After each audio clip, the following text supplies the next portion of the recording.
Did you know that it wasn't until around 200 years ago that people knew what caused infectious diseases? Before that, they believed one cause was bad air, and so they carried around bunches of sweet-smelling flowers to sweeten the scent of the air and prevent disease. Thanks to the invention of the microscope and the experiments carried out by scientists, we now know that infectious diseases are caused by pathogens such as viruses and bacteria. In this video, we're going to look at how bacteria can cause disease in humans. Bacteria are single-celled organisms. They cause disease by entering the body, multiplying and releasing toxins that damage cells. There are a number of diseases in humans that are caused by bacteria. Let's take a closer look at a few.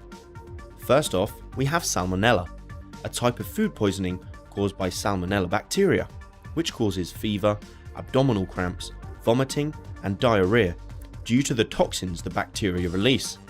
Catching Salmonella can be avoided by practicing good kitchen hygiene. Chicken should always be cooked all the way through to kill any Salmonella bacteria that are lurking in the meat. Also, it is important to keep raw meat and foods that are to be eaten raw, like salads, separate, and to wash your hands after handling raw meat. Another infectious disease caused by bacteria is gonorrhea. This is a sexually transmitted disease, or STD for short. It is passed from person to person by sexual contact.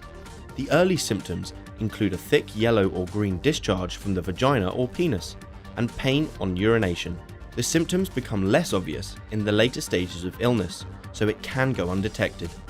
Unfortunately, untreated gonorrhea can cause long-term pelvic pain and infertility. This is why it is very important to get checked by a doctor as soon as a person gets symptoms, so it can be treated with a course of antibiotics. Its spread is reduced by using a barrier method of contraception such as condoms.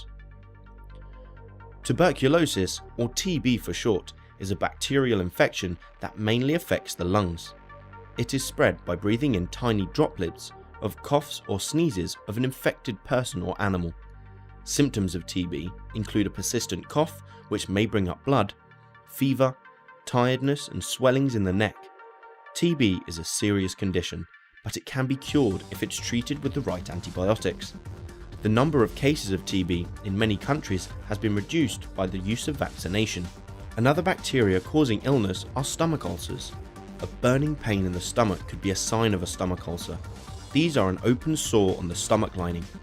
It used to be thought that stomach ulcers were caused by stomach producing too much acid, brought on by eating spicy food or stress, but we now know that in fact they can be caused by an infection with Helicobacter pylori bacteria.